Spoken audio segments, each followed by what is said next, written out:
राम राम जी मित्रों।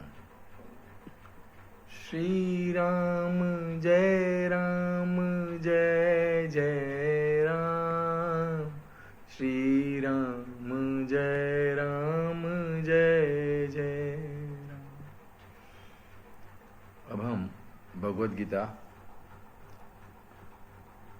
अध्याय 17 के समाप्ति की ओर चल रहे हैं,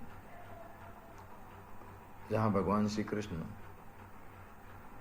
सत्य और असत की व्याख्या करते हैं। सत्य अर्थात सत्य, असत अर्थात असत्य। श्लोक 27 में भगवान श्री कृष्ण कह रहे हैं, यज्ञे तपसि दाने च स्थितियः सत् इति च उच्यते, कर्म च एवं तदर्थीयं सत् इति एव अभिधीयते। अर्थात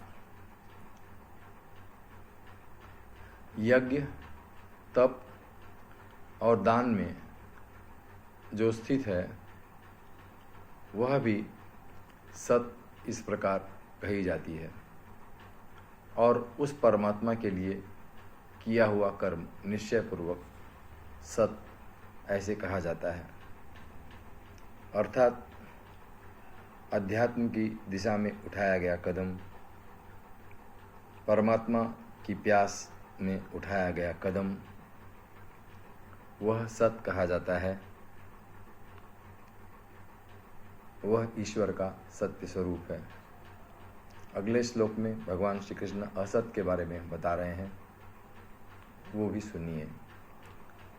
भगवान श्री कृष्ण कहते हैं, अश्रद्धाहुतं दत्तं तपः तप्तं कृतं च यत् असत् इति उच्यते पार्थ न च यत् प्रेत्यमो इह। और हे अर्जुन, बिना श्रद्धा के किया हुआ हवन, दिया हुआ दान एवं तपा हुआ तप और जो कुछ भी किया हुआ शुभ कर्म है, वह समस्त असत इस प्रकार कहा जाता है। इसलिए वह न तो इस लोक में लाभदायक है और न मरने के बाद ही। भगवान श्री कृष्ण इस आखिरी श्लोक में असत्य की व्याख्या कर रहे हैं। असत अर्थात अश्रद्धा, असत अर्थात अहंकार, असत अर्थात वासना,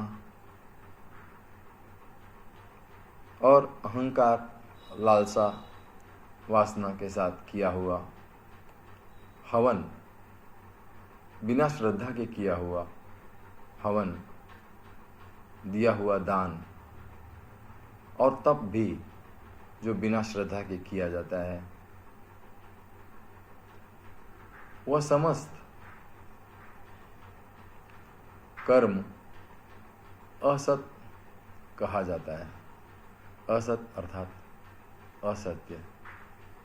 तो ऐसे जो यज्ञ, दान और तप हैं, वो इस लोक में